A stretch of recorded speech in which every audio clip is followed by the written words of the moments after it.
Misalnya memutuskan untuk berpisah, mereka harus tetap bergandeng tangan karena ada bekas suami, ada bekas istri, tapi nggak ada bekas orang tua. Jadi mudah-mudahan film Jomblo Fisabilillah ini aman ditonton semua usia.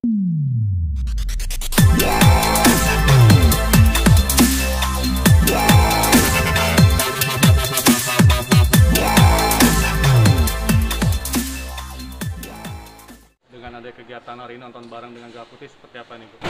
Senang sih, terima kasih apresiasinya untuk film nasional. Kita butuh lebih banyak pihak yang mendukung film-film baik supaya warna perfilman Indonesia juga akhirnya makin keren gitu. Jadi terima kasih supportnya untuk film Jomblo Fisabilillah. Mudah-mudahan selalu ini bagian dari mengapresiasi produk budaya anak bangsa. Jadi terima kasih. Apa sih yang ingin ditonjolkan dalam film Jomblo Fisabilillah ini? Anak-anak muda itu kan usia produktif ya gitu. Cuma dalam usia produktif ini kan memang cinta itu salah satu ujian gitu. Selain tadi masalah studi gitu ya.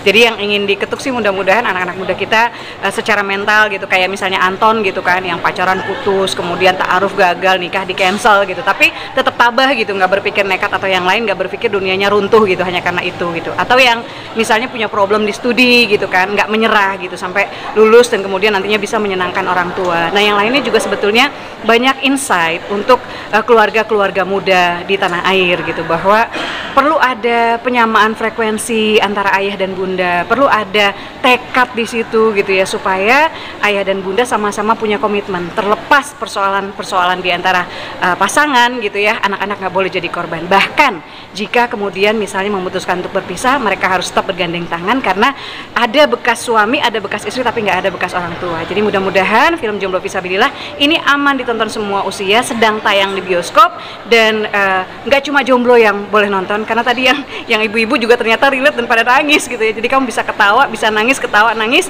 tapi insya Allah keluar dari bioskop dengan bahagia dan mudah-mudahan dengan dengan inspirasi yang bisa dibawa pulang. Nah, maksudnya apa sih yang ditonjolkan dalam Jomblo Fisabilillah ini yang harus memang ditonton oleh masyarakat? Kenapa harus nonton Jomblo Fisabilillah? Karena satu, yang anak muda akan relate dan mungkin mendapatkan jawaban dari pertanyaan-pertanyaan atau persoalan yang saat ini mereka hadapi. Yang kedua, apapun persoalan anak-anak muda kita gitu, saya berharap para orang tua juga berbondong-bondong bawa jomblo-jomblo mereka untuk nonton gitu, karena mudah-mudahan generasi muda kita nggak jadi generasi yang strawberry katanya gitu, nggak jadi generasi yang gampang patah oleh masalah-masalah mereka gitu, dengan berkaca dari sosok-sosok jomblo di film Jomblo Fisabilillah gitu. Dan mudah-mudahan jadi ruang diskusi antara keluarga Indonesia. Ada banyak dialog ya, salah satunya misalnya cuma laki-laki pengecut yang menggunakan kekuatannya untuk menyakiti dan bukan untuk melindungi perempuan. Jadi mudah-mudahan menjadi kontribusi yang menyemangati dan memberikan semangat gitu ya, untuk ayo kita lebih baik, jadi perempuan lebih baik, jadi jomblo lebih baik, jadi ayah dan bunda yang lebih baik. Sebenarnya waktu mulai aku tahu akan keluar film Jomblo Fisabilillah, kita udah penasaran tuh ya.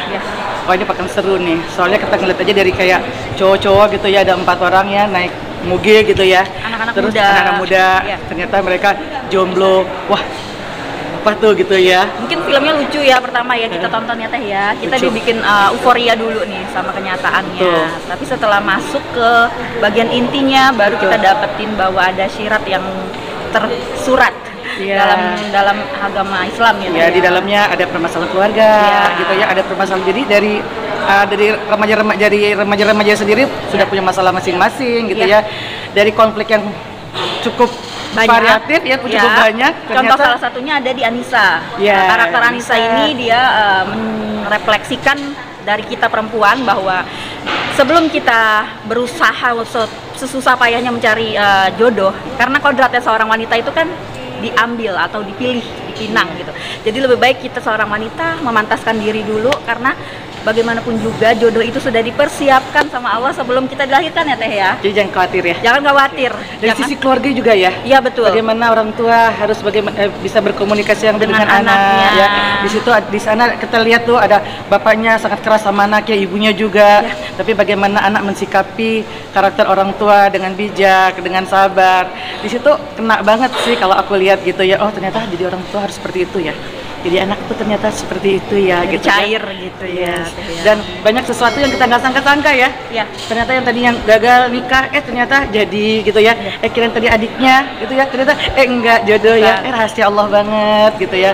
Rahasia Allah banget, sehingga di film ini tuh kita lihat dapat sedihnya, lucunya, dan banyak kejadian-kejadian yang nggak kita duga. Dan intinya tuh kejadiannya tuh real sama kenyataan. Sampai Pesan-pesannya sampai. Iya, sampai banget.